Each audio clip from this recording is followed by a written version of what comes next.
भक्तांनो, असे चमत्कारिक आणि दिव्य मंत्र ऐकण्यासाठी आपल्या चॅनलला सबस्क्राईब करा आणि बाजूला असलेली घंटी दाबा आणि आपल्या व्हिडिओला एक लाईक करून कमेंटमध्ये ओम श्री स्वामी समर्थ असं नक्कीच टाईप करा. भक्तांनो, आज तुम्ही ऐकणार आहात असा मंत्र जो तुमचं आयुष्य बदलण्याची ताकद ठेवतो.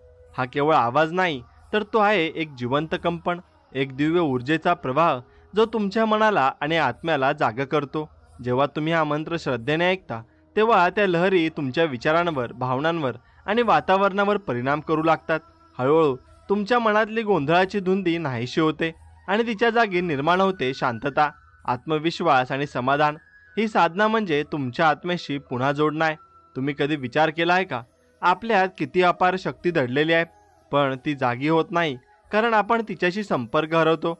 आणि म्हणूनच हा मंत्र तुमचं त्या शक्तीशी पुन्हा नातं जोडतो. प्रत्येक ध्वनी, प्रत्येक कंपन तुमच्या आतल्या ऊर्जेला हलवतो. ती ऊर्जा तुमच्या शरीरातून, मनातून, आत्म्यातून प्रवाहित होते आणि तुम्हाला जाणवतं की तुम्ही किती सामर्थ्यवान आहात. हा मंत्र तुम्हाला शिकवतो की प्रत्येक अंधारामागे एक प्रकाश असतो, प्रत्येक संकटात एक संधी दडलेली असते आणि प्रत्येक अपयशात एक नवी शिकवण असते.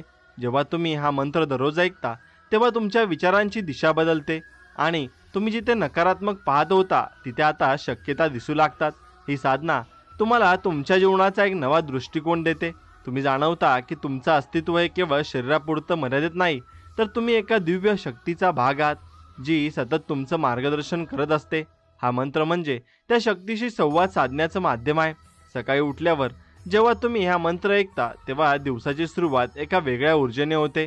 तुमच्या प्रत्येक कृतीत आत्मविश्वास दिसतो, मन एकाग्र राहतं आणि चेहऱ्यावर शांततेचं तेज येतं. रात्री झोपण्यापूर्वी ऐकल्यास हा मंत्र तुमचं मन शांत करतो, दिवसातील ताणतणाव वितळतो आणि तुम्हाला एक गाढ झोप मिळते. ही साधना म्हणजे मनाचं औषध आहे, जे दुःख कमी करतं आणि आनंद वाढवतं. तुम्ही कितीही व्यस्त असलात तरी काही मिनिटं या मंत्रासाठी द्या, कारण ही काही मिनिटं तुमचा संपूर्ण दिवस बदलू शकतात आणि दिवसांगणिक हा बदल तुमचं आयुष्य नव्या दिशेने घेऊन जातो.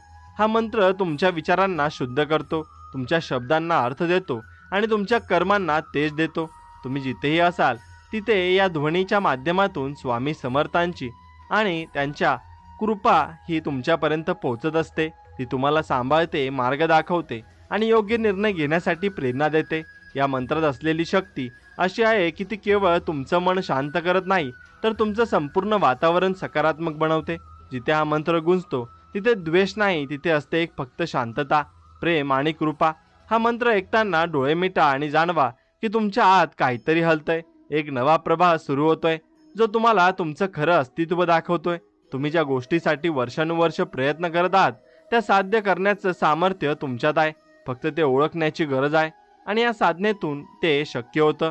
हा मंत्र म्हणजे जीवनाचं आरसाच आहे, जो तुम्हाला दाखवतो की तुमचं सौंदर्य, तुमची शक्ती आणि तुमची क्षमता किती अद्भुत आहे. ही साधना म्हणजे नुसती श्रद्धा नाही, ती आहे एक अनुभव, असा अनुभव जो शब्दांच्या पलीकडचा आहे, जो प्रत्येक श्वासात, प्रत्येक विचारात आणि प्रत्येक कृतीत प्रकट होतो. भक्तांनो, जो तुम्ही या मंत्रात स्वतःला समर्पित करता तेव्हा तुमच्या आयुष्यातील नकारात्मकता नाहीशी होऊन तिच्या जागी येते कृपेचं प्रकाशमान तेज. तुमच्या घरात शांतता निर्माण होते, नात्यांमध्ये प्रेम वाढतं आणि मनात समाधानाचं झरे वाहू लागतात.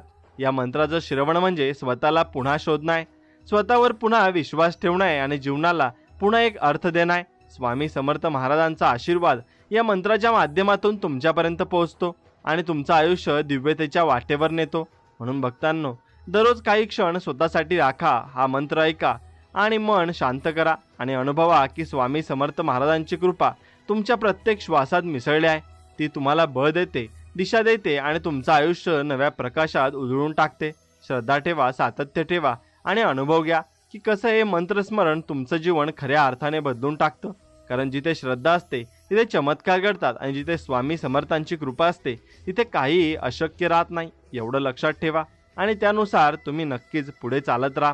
भक्तांनो, जीवनाच्या प्रत्येक टप्प्यावर आपण काहीतरी शोधत असतो, शांती, आनंद, समाधान, स्थैर्य.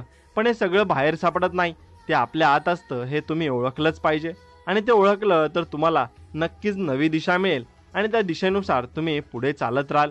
म्हणून त्या आतल्या शक्तीला जागा करण्याचं सामर्थ्य एका दैवी मंत्रात आहे. आज तुम्ही ऐकणार आहात त्या मंत्राचा प्रभाव केवळ कानावर नाही तर आत्म्यावर पडतो. हा मंत्र म्हणजे एक जिवंत कंपन आहे,